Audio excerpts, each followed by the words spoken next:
indeed. And we all have our favorite attractions here at Walt Disney World. And it takes a lot of talented people to make these attractions come to life, from concept all the way to daily operations. And this next panel has some of the actors that are featured in those attractions. So this is going to be very exciting. I want to let you know, in this panel, we will not have a Q&A. We're just going to go through it. But if you have any questions, be sure to ask them. They will be on the floor. You can go talk to them. Easy to go up to and talk to them. So I just want to let you know that section. We will not have a Q&A. So are you ready? To learn more about some of your favorite attractions and the actors that bring us to life. All right, so let's kick it off first right now. I would like to introduce an author, an actor, a puppeteer, and a show writer. You know him from Journey into Imagination with Figment at Epcot. Please welcome the original Dreamfinder, Ron Schneider.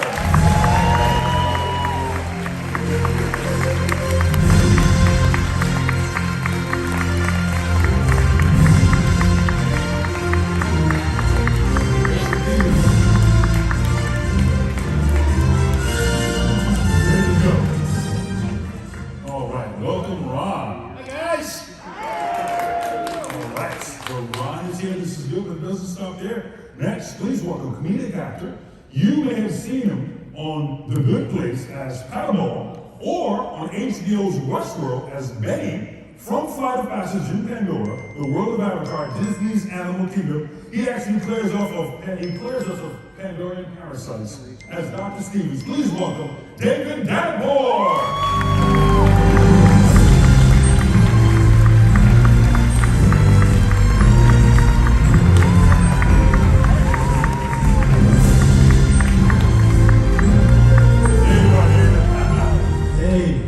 How's it going? Welcome, David. Thank you for joining us from 5.6 light years away. We appreciate it.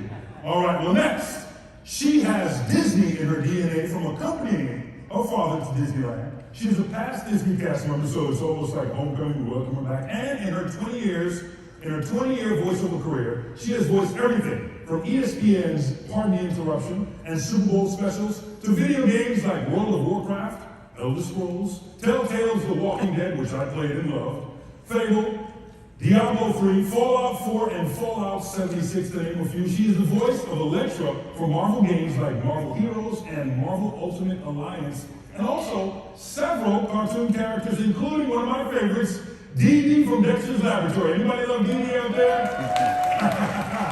Phineas and Ferb, several Toy Story projects as the official voice match for Jessie, the yodeling cowgirl, and of course many of our Disney park attractions and shows, including great moments with Mr. Lincoln, Sinbad's Voyage, Midway Mania, Woody's Roundup, Tower of Terror, and our beloved Haunted Mansion bride, Constance Hatchaway. Please welcome Kat Cressida. Yeah, water for you, Kat. Kat, welcome. How you doing? All right, Kat, I'm gonna start with you first. How you doing today? How you doing this morning? I'm so great to be here. I'm so strong in this, right? Yeah. Voice arts too. So I'm used to having it like here. Yeah, all built in, hanging up. No, it totally filled up from when we were doing the rehearsal. No, I just want to say thank you all so much for being here. Just such a blessing, such an amazing cause, and I'm so excited for this panel, so yeah. Thanks for having me. Yes, indeed. Well, it's a pleasure to have you, and I'm very excited about this panel as well. So thank you all to each of you for going ahead and donating your time. So we're excited, like I mentioned before, we love these attractions, and you help bring some of those characters to life. So let's start the conversation by, just in this moment right now, going back in time, okay? I want to talk to you a little bit about how did each of you find out about the project? So I want to start with you, Ron. We're talking about, Epcot opening, we're talking about Journey into Imagination. This hasn't even been public yet, so how did you find out about the project? I was working at Disneyland at the Golden Horseshoe Review. Yay, volleyball. I was volleyball's understudy, and this is back in early '82. I attended a seminar at the University of Disneyland from Tony Baxter. Got up there and was talking to the employees about careers at Wed Enterprises, and he talked about Journey into Imagination, because that's what he was working on at the time for Epcot Center. This is back in the days when the Imagineers could talk about what they were doing.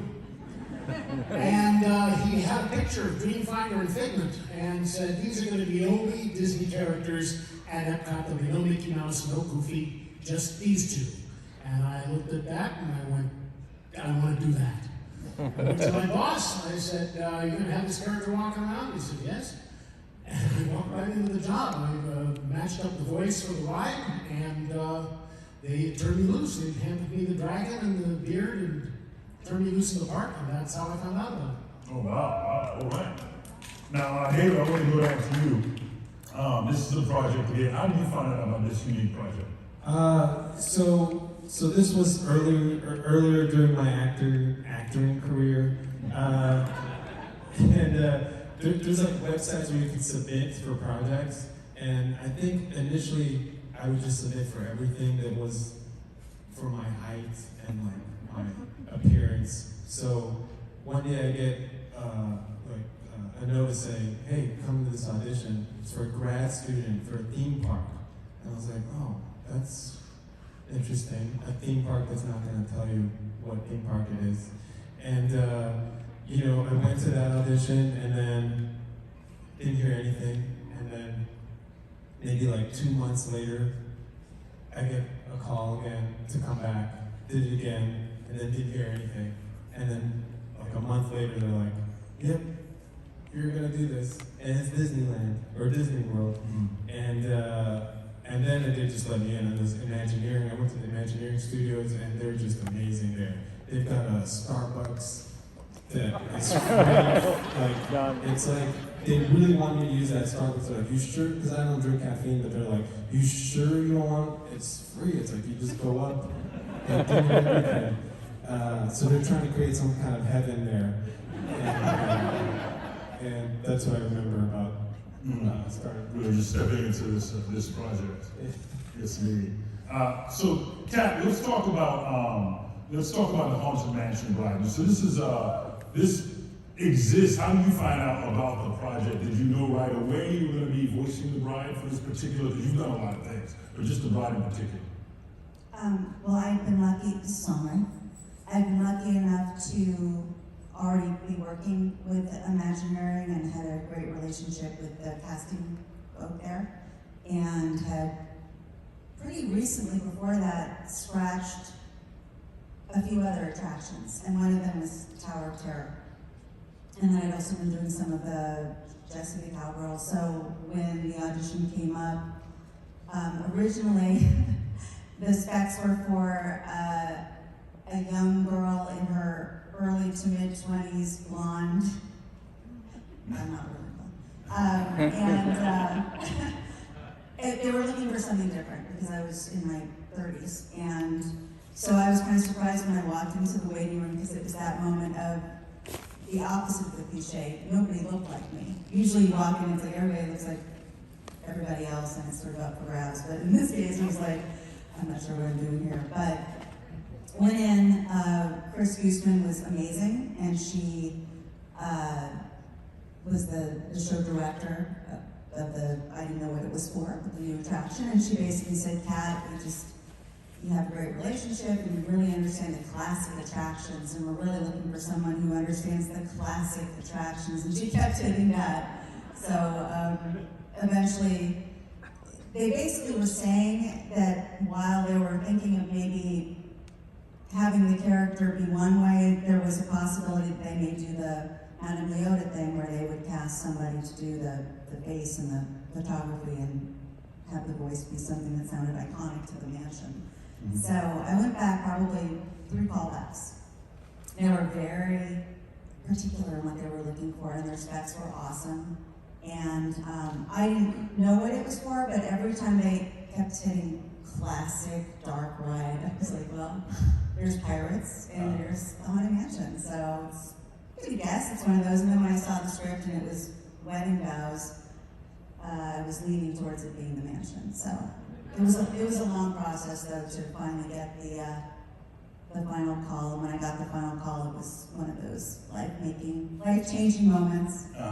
We still had old-fashioned phones, like real phones back then, and I dropped it. And so it was awesome. Yeah, that's gotcha. So it was a process of slowly giving you hints throughout. Yeah. And finding, because you know, like I said earlier, Disney is in your DNA. You know what dark ride means. You know all these things. So you start eliminating what this could be, and then you finally find out it's Haunted Mansion. And I think to their credit, I mean, I don't know about you all, but when they touch a classic attraction,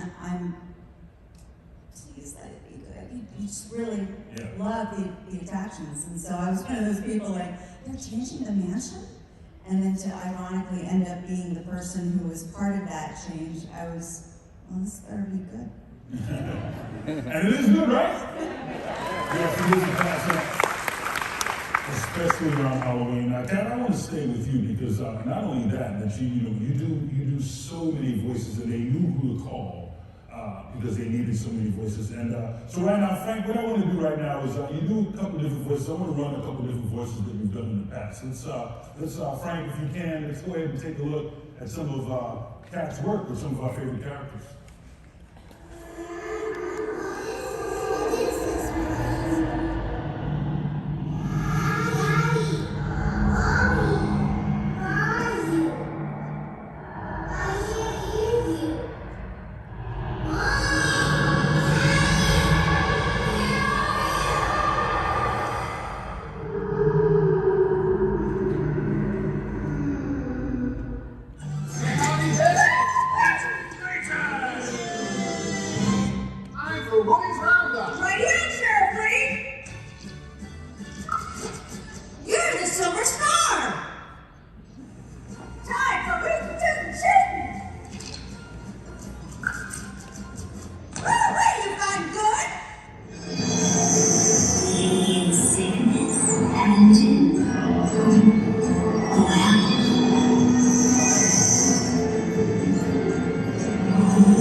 Some of my favorite attractions. I mean, you're like, these are some pretty big attractions, you know, Tower of Terror, I mean, Toy Story Mania, a lot of fun, kids love this, and of course, the Haunted Mansion. So these characters, can I ask you a question as a voiceover artist? Did any of those characters give you any vocal challenges? Because they're so different. Is there anything that you had to like really think about to get in the mood for before you perform any one of those voices? Yes. Sorry, was you starting the mic? You want me to hold it for you, Kat? I can come hold it. Yes. I think what's so awesome, and what's ironic about that, seeing all those together, is that actually how I got each one of those was very, very different. So, was that me? I think somebody's backing up. They're getting comfortable, Kat. They're settling in. So Tower of Terror was a scratch originally where they did say to me, we're doing an attraction and it's based on the classic TV series, The Twilight Zone. So in that case, they were, to your point, actually open about what it was. And they said it's an homage to, actually I did a couple of different episodes. I did lines from a couple of famous iconic episodes which never made it into the attraction. Room for One More Honey, which is kind of ironic because it's kind of a similar, kind of a twist on the Haunted Mansion thing. So I'll just remember that. But anyway, did that and did The Little Girl Lost, and that just sort of turned into, so it went from scratch, which by the way, if you don't know what scratch is, I'm sorry, it means to go in and do a temporary track so that they can animate or do special effects to it.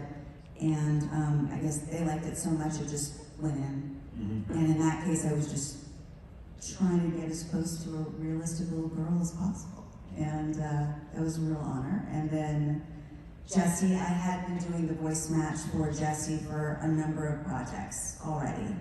Been honored to voice match Joan Cusack for a number of other projects and ended up with that.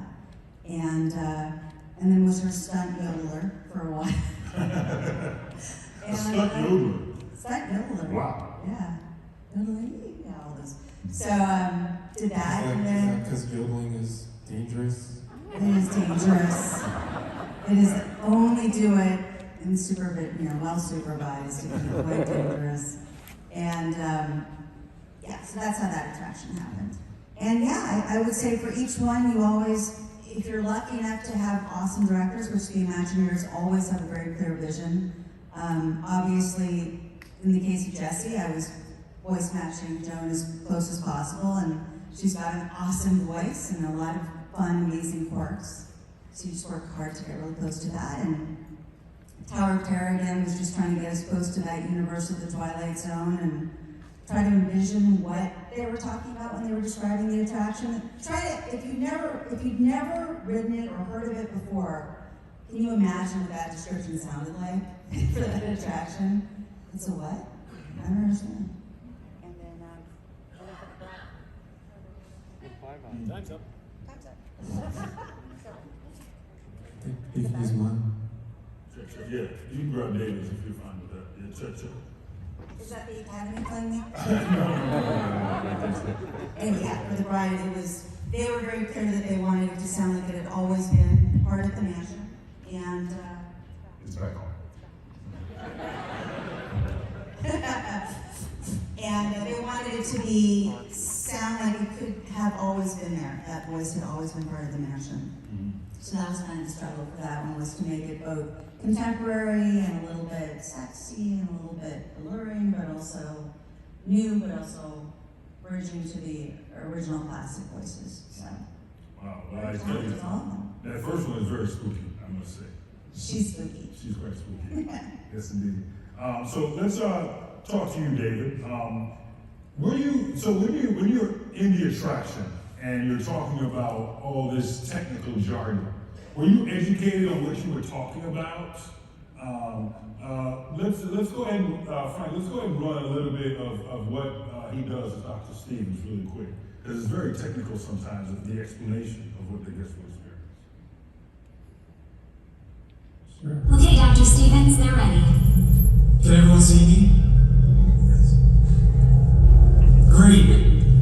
Welcome to the Avatar program. Soon, you're going to have a chance to undertake an amazing Navi rite of passage, flying on the back of this powerful animal called an Ikron, or as we call it, a banshee.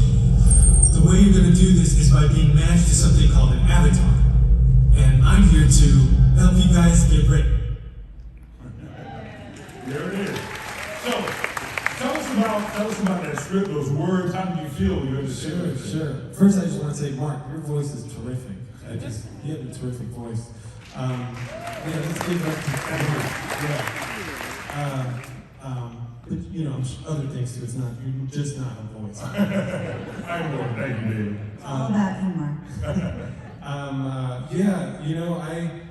I have no idea what Pandora microparasites are. I don't think anyone does. It's fictional. But you know, I do have a background in science. Okay. So I did sort of, understand like what, I went to graduate school too, so I sort of know how the graduate school students are. They just get really excited and then they're just like, this is very exciting, right? Just watching that, I just realized something people don't know is that I had to actually dub the whole thing over because the audio like messed up. One day they called me, they're like, hey, can you come to the studio? We need to do ADR, which is dubbing, basically. And I'm like, sure. Maybe they'll add one line, 2 lines. They're like, no. The whole thing has to be done. And so I had to that's why I think the voice and the face might be a little off. But I don't know if you guys noticed that. There's a moment when you turn around, a split second, I had to watch it. Yeah. And you're not talking, but you're talking. There's a little secret in there. That's an audio engineer. But yeah. The magic. Yeah, but isn't that why we're here, to find out the behind the scenes stuff? Yes. Disney secrets, yeah. Disney secret. So there's a Disney secret for you. It was all dubbed, and they also want me to inflect more certain words. Are we really like the uhs and the ums, really hit those. And so I'm like, okay. Well, the reason they're applauding is because, when you go into the attraction, the energy you have is so different. And it's very, the best way I can put it is very real.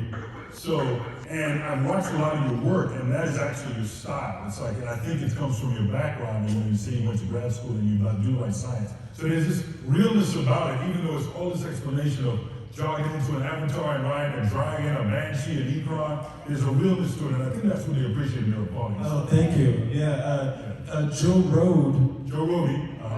Joe Rohde. I've never said his name out loud. I've just seen it. I've just seen it. I just call him Joe. Now I won't make that mistake. Joe he kept going like, yes, I love it. I love this. I love what you're doing. But yeah, I'll save another Disney secret for the next round. Yeah, okay. And let's talk to you, Ron, which is interesting because we mentioned Joe Rohde, and I believe Joe Rohde was also a dream finder as well. He was the model for the autoanimatronic figure. Oh wow! Dreamfinder. If you look closely, it's Joe's face, it's Joe's nose. I was boarding a plane in Los Angeles, and I was walking through first class, and Joe Rohde was sitting in first class, and I walked by and said, "I spent 5 years trying to look like your nose." But yeah, he was a model for the figure. He played Dreamfinder in the Dreamfinder School of Drama, the attraction that was upstairs in the pavilion. He didn't do the voice for the character. That was done by Chuck McCann, who also did the voice in the ride, the parts that I didn't do. Gotcha. Now let's talk about it. Let's go back in time and say, what was it like bringing Dreamfinder to live guests and the media at the time? What was that like for you back then? I have an acting background, just working live on stage, so I'm used to taking text and bringing a character out of it. In the case of the Imagination Pavilion, I was brought in when I first applied for the job. I got to sit down with Tony Baxter and Barry Braverman, who were the two minds behind the pavilion. And they brought me into Imagineering, and they showed me the dream catching machine had just been programmed. It was sitting on a couple of sawhorses at WED. And then we sat down across the table, and they told me the process they went through to develop the concept for Journey into Imagination and for telling people what imagination was, how it worked, something they had to quantify. And so, armed with that information, and at that point I had 12 years of experience doing theme park characters, I got to extrapolate what I was going to do as a strolling character. I didn't just want to walk out there in that outfit, in that heat, and pose for pictures and sign autographs. The character was so rich, the pavilion was so wonderful, and the message that they put across in the pavilion and at Epcot Center about imagination being the source of all of that and being something that belongs to all of us, that's what I wanted to communicate as a strolling character. So I had to find a way to draw the audience into our imagination game, get them to play with me, while at the same time posing for pictures and signing autographs. And so that was my goal, and it took me a couple of weeks to get it down. But I was pretty much left to my own devices. I didn't have an escort or anything. I was just out there with the public. But armed with the dragon, we got to play with a lot of wonderful people and give them a lesson at the same time. And speaking, yes. But Ron, I want you to glaze over something, and it's very important because you had to work with the dragon. How do you prepare to work with the dragon? So tell us where you find your inspiration. How did you help bring figures to life? What inspired you? Who inspired you? Well, I grew up watching Jerry Mahoney and Knucklehead Smith and Paul Winchell and I love ventriloquists and I love puppetry and the Muppets and all that. But in the case of working with Figment, I hadn't done puppetry in a long time. All I knew was when I looked at the picture, I realized what I have to do. My ultimate goal is to make it look like I'm not working the dragon. The dragon's another figure entirely. I had to make it look like there were two minds at work and at opposition sometimes. And so I spent a lot of time looking in the mirror. I spent a lot of time around backstage at Epcot Center learning to aim Figment. You'll notice that it looks like Figment is looking right at the camera there. Yes. There's a thing called the Muppets found called the magic triangle. And that is an imaginary triangle that runs from the pupils of his eyes to the tip of his nose to your eyes. And when that is lined up properly, it looks like he's looking right at you. So I had to find what that was and be able to feel it, to learn how to aim him without looking at him. And it had to be instinctual. So I would get on the bus at Kat Cressida. They have a bus that takes us around backstage. And I would sit and aim him at people, and then I would ask him, does it look like he's looking at you? And because if it's off ever so slightly, it will make him look dead. It looks like he's staring off into space. So a lot of people put a Dreamfinder through the years. You can usually tell if it's me in the picture because figures look right at the camera. So there was that, and learning to hold him properly. If you held the puppet wasn't very well made, I must say. If you held him comfortably, it looked like he was going to fall out of your arm. I got the fake arm, see, he was holding him up there. And if you held him comfortably like this, it would look like he was going to fall forward out of your arm. So in order to make him look like you were actually supporting him, you had to have your elbow thrust painfully forward. You had to bend your thumb down because his lower jaw is not big enough to accommodate your thumb. And so when I do this with my arm, I can still feel him there, as a matter of fact. And that became, that all had become instinctual. And one of the reasons I only did it for 5 years. The gentleman who did it for 15 years, Steve Taylor, wonderful man. He was the second one hired. He did it for 15 years. And had 2 cases of carpal tunnel syndrome, and a torn rotator cuff, and tennis elbow. For those 15 years. So, I lasted the first 5 years, from 82 to 87, before I moved on to other things. Wow, well, you got to just make a time here. So thank you for the groundwork you laid, Ron. Nice statement. Kat, I want to take it down to you, and I mentioned earlier that Disney was in your DNA. And can you go back in time and talk to us a little bit about those moments where you were with your dad would take you to Disneyland. Can you share a story, maybe? Why, Mark, I would love to share a story. I think this is one that comes up a lot in podcasts, but I think that it still is worth sharing, is that my dad worked with Imagineering. We would schlep down to the park, down the long 5 freeway in Los Angeles. If anybody knows 5 freeways in Disneyland, and getting there is quite a journey. We went there every weekend, and he was there doing a lot of marketing during the mid to late 70s, and working closely with them on graphics and signs and all of that. And also with Walt Disney World as it had transitioned and opened. And his idea of a good time with bringing a kid to Disneyland was sharing all the behind the scenes. So we'd be standing online and we weren't looking at like Mickey Mouse or waving at the princesses or anything. We were talking about audio animatronics when I was 4.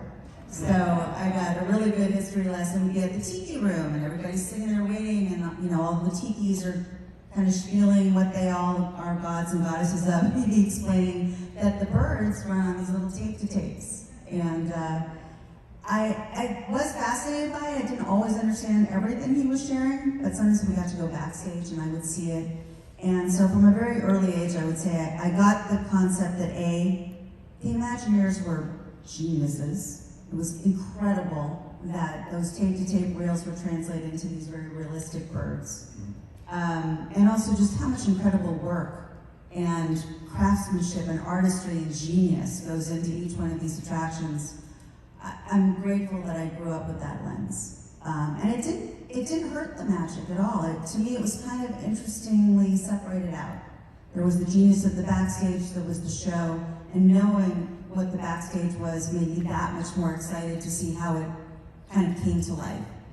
And one of my favorite stories is that, and still to this day, but the Haunted Mansion was notorious in my family. My father tried to get me on that attraction probably 5 times before he successfully got me on it. And the first time I was probably 4, we were going to the queue, Disneyland. It was very long back in the day, no fast passes, just waiting online. And of course, you're just seeing this Gothic, gorgeous mansion with the green shutters, and you have no idea what's in there.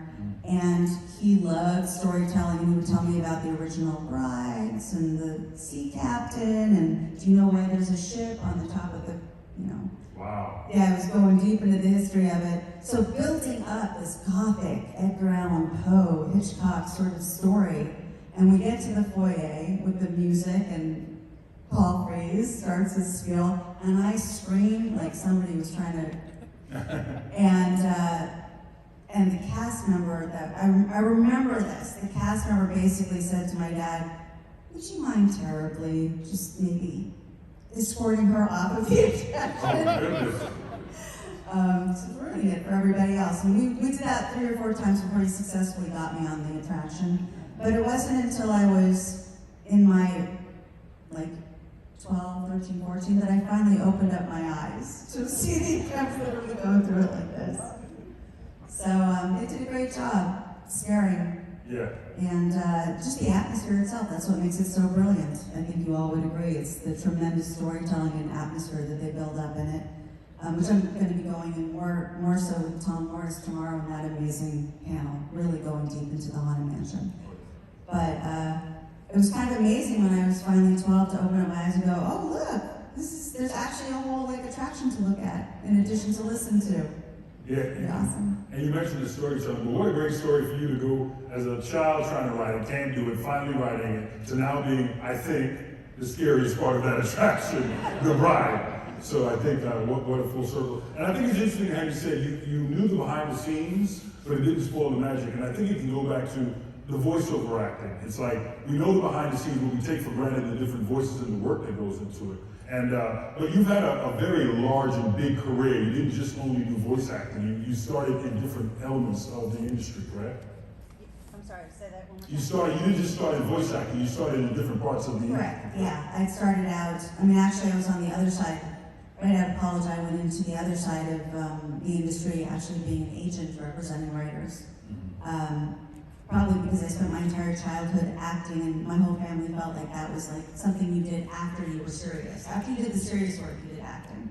So it wasn't highly encouraged. So I went into something else first, and then went into on-camera acting.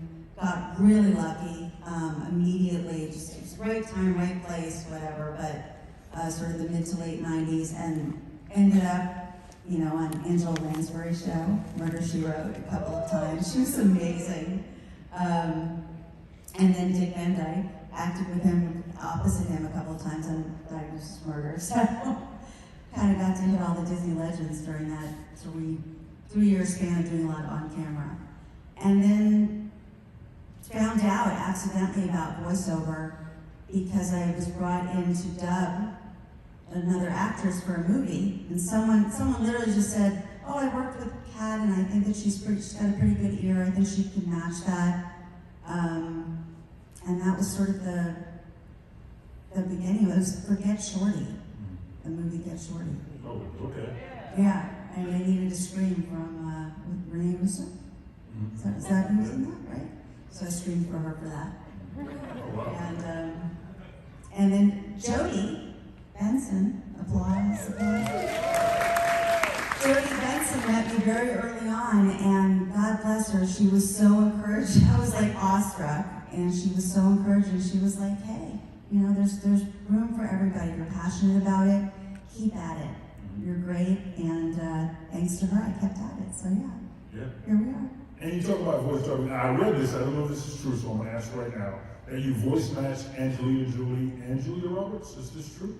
Yes. It is true. Yeah. Can you tell us about that? And what is, we know what voiceover acting is, and if you don't know, voice matching, what goes into that? How do you know you sound like the person?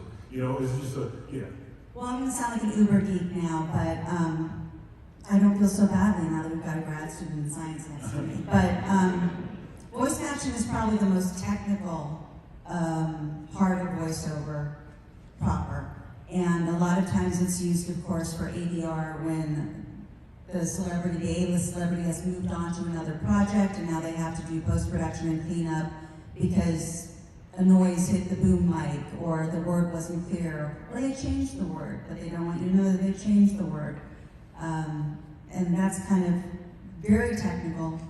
It takes, quite authentically, if it's the first time you're doing a voice and you haven't matched them before, it takes 3 or 4 hours of listening to the voice and breaking down every element of it. The tone, the pitch, the pace, is there any kind of dialect or drawl? Are they doing anything specific, any sort of lists, or there's all kinds of things that we all do naturally that aren't so glaring that they'd be like a Looney Tunes character, but enough that it gives them a distinct sound. And I just got really fascinated with it and had some great mentors very early on. And I love it. It's probably one of my favorite things to do, to imitate somebody and try to create that audio illusion that it's really that actor. Mm-hmm. So thanks for asking. Yeah, no, and I think we can really sense it when we hear Woody, when you do, not Woody, but Jesse. We can hear it because Jesse has that very distinct sound. And like, when we hear that that's really you, we're like, wow, that sounds just like Jesse. So we can appreciate that work right there. So, Thank you very much. yes, indeed. David, I want to talk to you for a little bit. Now, you've been on Westworld and The Good Place. So, what do you consider yourself, a comedic actor, a serious actor? Do you have a favorite? And did you feel that one was comedic and one was more serious in those two roles that you've done? I'm definitely not serious. You know, crying on cue is very difficult. I wish you would have voice matched my thing. That would have saved me like 12 hours. Maybe you could do like... We'll do like a fan dub of it and we'll see how that turns out. That would have been... Kind of eerie. Westworld, Good Place, that was fun. They're both completely different shows. I don't know if you saw the episode of Westworld I was in. It's a brilliant, brilliant show. It's a great show. There was a lot of naked bodies in that one. It was, I'm in this robot lab, and there's maybe 50 naked people that are robots, and they were just hanging out the whole time, and it was cold. And but when we had to shoot, the director would be like, "Do not robe them. Do not robe them. We're gonna keep rolling." So that I'm doing that, but there's a million naked. That's why it's cut so close, probably, because there's naked bodies everywhere. There's one right there. I'm very. I see it in the back. Yeah. You can see how not serious I am right now.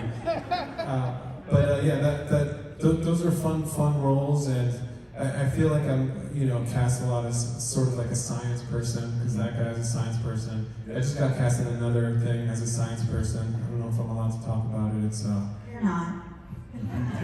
Thank you for stopping. And this character here, if you haven't seen him on The Good Place? Yes. You died in like 1843. Yes, I died, and I'm just like, I can't believe you guys don't like vaccines anymore. I would kill for a vaccine, any vaccine. Woo! Back then, if you drink water, this is not political, I'm just saying but get vaccinated to save your life or others.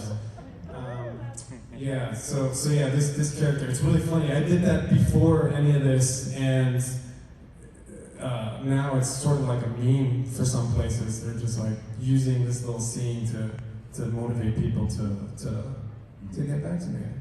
Yeah, all right. It's your choice, but do it. What's good about it is. What's good about this too is everybody's really meeting David for the first time, right? So I think we have a new appreciation of seeing you because your personality is like the same. It's like we get it, like we totally get your style. So this is a great experience. Now, as we wrap up a little bit, I just want to jump in here really quick. I'll give you a few minutes. You wrote a book, From Dreamer to Dream Finder, and in that book you talk about your experiences of writing and opening theme parks and puppeteering and the different characters you've done. Can you give us a gem? Like, what do you think is the little very important to making a live connection memorable with a guest, because you've done that for so long. The whole thing about theme parks that grabbed me when I was a teenager and first started studying this is that the product of the theme park, the product of Disney Park or Universal, any place like that, is not the rides, and it's not the food, and it's not the merchandise. It's your experience, your emotional, intellectual, physical, spiritual experience of this environment. That's what you're there for. That's what keeps us. You can go to a Six Flags park and ride roller coasters, but when you come to a Disney park, you immerse yourself in a story. If you're meeting the Dreamfinder Figment, that's a personal experience. It's not about us. It's about your reaction, your feelings, your thoughts. All of Epcot Center is about inspiration, and I have met dozens of people through the years who have been inspired to follow a particular path in their lives. So for me, that is the reason I became fascinated with this when I was a teenager and thought, I want to study this. I want to study this particular kind of guest interaction, this type of theater where the guest is the star of the show. That's why I wound up writing the book. It's about my 40 years in theme parks, and it's also a textbook about writing and performing and working in the theme park industry, which has fascinated me all my life. And if there's a bottom line on this whole thing, it's this quote that I got from the book Illusions back in the 70s. It says, "We are never given a dream without being given the power to make it true. You may have to work for it, however." I made a decision when I was 17 that that's what I was going to do. I had this dream of becoming a character in the parks and writing a book about it. And here we are 50 years later, and that's exactly what happened. It can happen to anybody. That's the message of Dreamfinder. It's the message of Disney.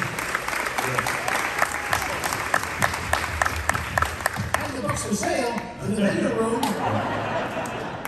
Kat, before we go, I just want to bring attention to your Twitter account. It is amazing, first of all. And if you don't follow, I'm telling them to follow you. I hope you're okay with that. What I like about it is you talked about the young age and your father walking you through Disneyland and things, and the people you work with, the actors, Dick Van Dyke, Angela Lansbury, all these Disney legends. And I don't think you realize this. You might feel uncomfortable, but you are a Disney legend as well. I mean, I think these things are rubbing off on you. I think the guests have a connection to you, and I think it's important. And I think what you do on your Twitter is you keep the vision of Walt alive. You share so much rare footage of things Walt has done and events and things like that. And it's why I like watching it. So tell me a little bit about, as we close, like what inspired you to do that? What keeps you going? Because I tell you, as a fan of Disney and just being a part of the company, it's so much fun to watch the rare footage that you share on Twitter. Can you tell us what inspired you to do that? Thank you. I mean, I think you guys have already heard a little bit that obviously I got introduced to it very early and was lucky to see through that lens of how much goes into anything that we enjoy and take for granted, not just in the parks, but in life. But I would say that definitely coming from the on-camera side and working the backside of the industry, I just always had a deep appreciation for how hard and deep and strenuous Walt's original vision. To bring it to life, there's so many stories that I'm sure some of you know and some of you don't, but to me it's so crucial. You were talking about the storytelling aspect of it. I kept wanting to crack a joke, but I was like, no, what he's saying is good, just shut up. I want to say, I'm just here for the churros. Not the storytelling, but we are there for the storytelling, for that immersive experience way before Rise of the Resistance. These dark rides are immersive experiences where you forget everything except for the incredible story. Just like a really good movie draws you in.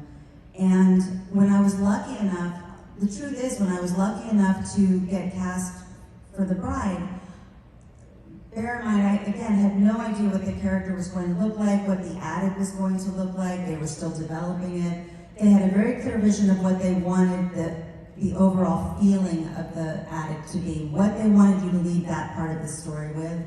A lot of care and thought went into it, and I was so honored that Chris and Brian Nefsky and some of the other amazing Imagineers opened up some of these vaults, these safes that had not really been opened since the late 60s, since the mansion had been completed and opened. I was actually privileged to see original drawings and sketches that people had never seen. And you know, we were wearing gloves and I had a mask on, and it was like looking at archives. And then I went into the archives with Dave Smith. I don't know if anybody's ever honored to. An incredible man with so much passion, and he basically walked me through the early history and the legacy of the mansion so deep. I was like, other people have to experience this. So I was lucky enough to create a partnership and get a lot of Imagineers to help me out. And some of this footage that you see, you know, some of it's never been seen before or hasn't been seen by many people for many, many years. So that's inspired me to do that. Well, thank you so much. Thank you very much, Thank you Kat. for asking. Yes, indeed. And thank you very much for keeping the legacy alive. Thank you very much, Kat. Once again, Kat Cressida.